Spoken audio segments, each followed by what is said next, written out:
I want to talk about Beowulf today because not only is it probably the first thing that anybody should read who wants to learn more about Anglo-Saxon history, it's also just a really entertaining story. So Beowulf follows the story of a Thane of Geatland whose name is Beowulf. By the way, everybody go follow this block over on Instagram who produced this image. This lovely, lovely depiction of Beowulf here.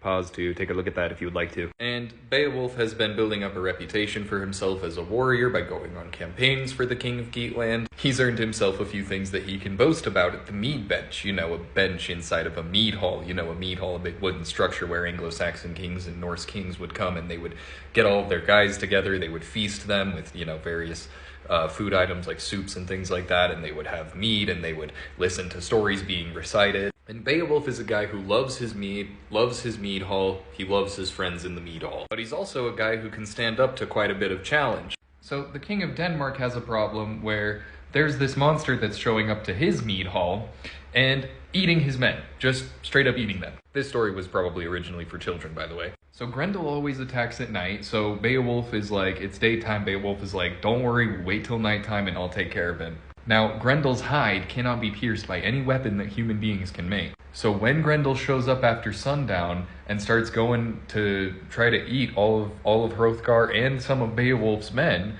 Beowulf goes and literally rips Grendel's arm clean out of its socket. One gorilla versus 100 dudes? How about one gorilla versus Beowulf? They'd probably end up drinking mead together. I don't think Beowulf would have it in his heart to slay an innocent creature like a gorilla.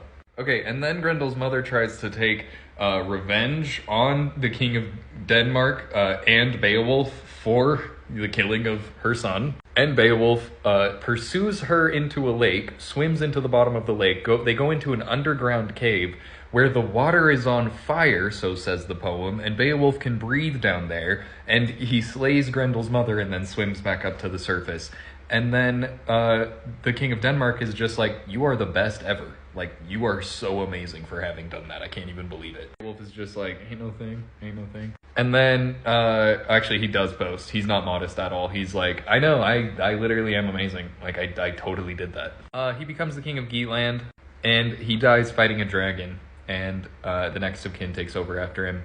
And the poem doesn't really tell us anything about Scandinavian politics in the early medieval era, but even according to scholars like Mark Morris, it does shed a little bit of light on the earliest Anglo-Saxon kings as these guys that were just going to battle and then going to the mead bench and then going to battle. You know, they were securing tribute from their neighbors to build their kingdoms up. And they extolled bravery and they extolled loyalty to one's lord. Okay, go follow this block for more historical art and follow me for more Anglo-Saxon and Old English history. Thank you so much, everybody, for watching.